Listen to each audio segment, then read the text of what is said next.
प्यारे विद्यार्थियों, आज हम कक्षा 6 और 7 हिंदी की कार्य पुस्तिका में कार्यपत्रक 71 और 72 हल करेंगे। कार्यपत्रक 71 में दक्ष गद्यांश अथवा पद्यांश को पढ़कर समझ के साथ उत्तर दे पाना। निम्नलिखित अनुच्छेद को पढ़कर दिए गए प्रश्नों के उत्तर लिखिए। शिमला के माल रोड पर जनरल पोस्ट ऑफिस है। उसी पोस्ट ऑफिस के एक कमरे में डाक छांटने का काम चल रहा है। धूप का मजा लेते हुए 2 पैकर्स और 3 महिला डाकिया फटाफट डाक छांटने का काम कर रहे हैं। पिन कोड का पत्र पहुंचाने में खास महत्व होता है। पत्र में शहर के नाम के बाद लिखे अंक को पिन कोड कहते हैं। पिन कोड 6 अंकों का होता है। पुराने समय में कबूतरों के द्वारा संदेश भेजे जाते थे। जब संचार और परिवहन के साधन कम थे, हरकारे पैदल ही आम आदमी तक चिट्ठी पहुंचाने का काम करते थे। आज संदेश भेजने के नए नए साधन उपलब्ध हो गए हैं। डाक बांटने में हवाई जहाज, पानी के जहाज और जाने कौन कौन से साधन इस्तेमाल किए जा रहे हैं। अब लोग कई तकनीकों जैसे ईमेल आदि से जुड़ गए हैं। अपनी बात कोई भी व्यक्ति तुरंत दुनिया के किसी भी कोने तक पहुंचा सकता है। पहला प्रश्न है, पत्र में पिन कोड कितने अंक का होता है? 6 अंकों का। दूसरा प्रश्न है, आज हम संचार के कौन कौन से साधनों का प्रयोग करते हैं, लिखिए। तो संचार के साधनों का ईमेल है, पोस्ट ऑफिस है, मोबाइल है, टीवी है। तीसरा है, दिए गए शब्दों के अर्थ लिखिए। छांटना, अलग करना। गुनगुनी यानी हल्की गर्म। परिवहन, आवागमन या यातायात। हरकारे, हरकारे किसको कहा है? डाकिये को। तकनीकी, प्राविधिक। ईमेल यानी इलेक्ट्रॉनिक मेल। 4 का बॉक्स में दिए गए शब्दों का प्रयोग कर वाक्य को पूरा कीजिए। देखो, बिना तारों का टेलीफोन है, कौन है? मोबाइल फोन बिना तारों का टेलीफोन है। ईमेल किसके द्वारा भेजा जाता है? इंटरनेट द्वारा। 5 का, अगर आप किसी को पत्र लिखते हैं तो पते में यह जानकारी किस क्रम में लिखते हैं? देखो यहाँ पर सबसे पहले घर का नंबर,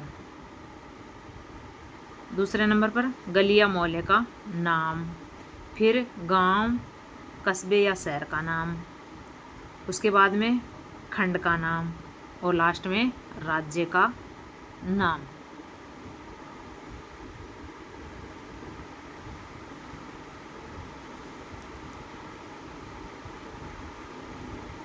अगला हमारा कार्यपत्रक होगा 72 का। उससे पहले अगर आपको हमारा वीडियो पसंद आ रहा हो तो प्लीज़ वीडियो को लाइक ज़रूर कीजिए।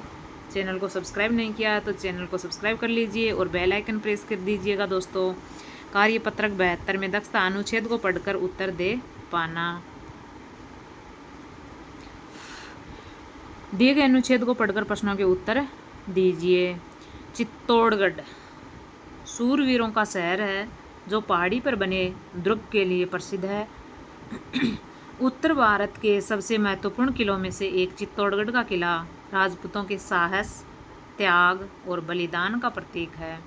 चित्तौड़गढ़ का यह किला राजपूतों की वीरता तथा नारी के अद्वितीय साहस की ढेर सारी कहानियों का गवाह है। चित्तौड़गढ़ मेवाड़ की राजधानी थी। चित्तौड़गढ़ के दुर्ग को विश्व विरासत स्थल घोषित किया गया है। इसे सभी दुर्गों का सिरमौर भी कहा जाता है। यह किला बेड़च नदी के किनारे बसा है। चित्तौड़गढ़ जो दुर्ग है वो दुनिया भर से लोग यहाँ के किलों को देखने के लिए आते हैं। चित्तौड़गढ़ है क्या है? सूरवीरों का शहर। किसका शहर है? सूरवीरों का। दूसरा, चित्तौड़गढ़ राजधानी था किसकी? मेवाड़ की। तीसरा, चित्तौड़गढ़ किसके लिए प्रसिद्ध है? तो चित्तौड़गढ़ पहाड़ी पर बने दुर्ग के लिए प्रसिद्ध है। 4 का, चित्तौड़गढ़ का किला कौन सी नदी के किनारे स्थित है? तो चित्तौड़गढ़ का किला बेड़च नदी के किनारे स्थित है। 5 का, चित्तौड़गढ़ भारत के किस राज्य में है? तो चित्तौड़गढ़ राजस्थान राज्य में स्थित है। अर्थ लिखकर वाक्य बनाइए। देखो, साहस, साहस यानी वीरता। हमारे देशभक्तों के साहस के कारण देश आज़ाद हुआ। अगला, बलिदान। बलिदान क्या होता है? न्योछावर करना, अपनी जान न्योछावर कर देना। देश को आज़ादी दिलाने में बहुत से वीरों ने बलिदान दिया। अगला, सूरवीर, तो साहसी वीर। सूरवीर कौन से होते हैं? साहसी वीर होते हैं। महाराणा प्रताप एक सूरवीर शासक थे। विश्व, अगला विश्व यानी वर्ल्ड। भारतीय क्रिकेट टीम ने विश्व कप जीतकर देश का नाम रोशन कर दिया। अगला हमारा है प्रश्न, चित्तौड़गढ़ का किला किसका प्रसिद्ध है? किसका प्रतीक है चित्तौड़गढ़ का किला? तो चित्तौड़गढ़ का किला राजपूतों के साहस, त्याग और बलिदान का प्रतीक है। अगला है 8 का, दिए गए शब्दों के समानार्थी शब्द लिखिए। देखो, साहस, साहस यानी हिम्मत या वीरता। अद्वितीय यानी अनोखा, जिसके जैसा कोई दूसरा न हो। सिरमौर, सिरमौर यानी सिर का ताज।